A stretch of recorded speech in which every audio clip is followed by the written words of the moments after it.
Oui, bonsoir, bonsoir. J'espère que vous allez bien.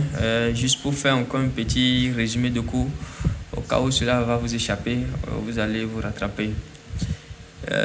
Aujourd'hui, nous avons eu à faire l'installation.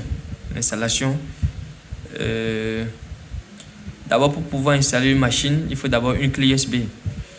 Une clé USB, peu importe la capacité. Et ensuite, vous avez besoin d'un ordinateur. Et vous avez besoin aussi d'un logiciel. Il y a plusieurs logiciels à travers lesquels vous pouvez booter votre clé USB.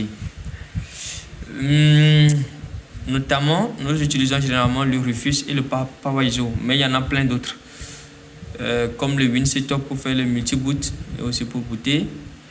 Il y en a plein. D'abord, lorsque je prends mon Rufus, vous voyez ici, lorsque je rentre dedans, vous voyez là, c'est ma clé USB ici. C'est une clé USB de 32 Go qui s'affiche ici. Au niveau de la sélection, je sélectionne mon système d'exploitation, à savoir le système que je veux booter sur la clé USB. Ça peut être Windows 7, Windows 8, Windows 9, Windows 10 plutôt, Windows 11 et Windows 12. Excusez-moi, il n'y a pas de Windows 9. D'accord.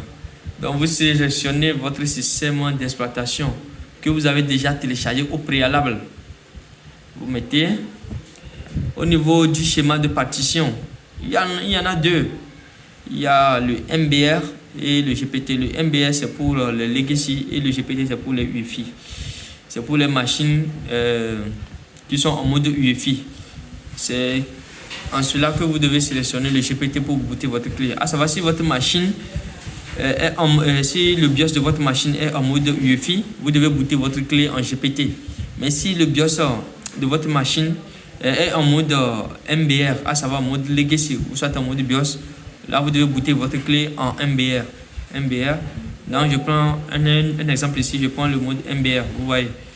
Donc ce qui signifie, notamment les MBR sont des modes de BIOS qui sont généralement sur les anciennes machines. Mais il y a des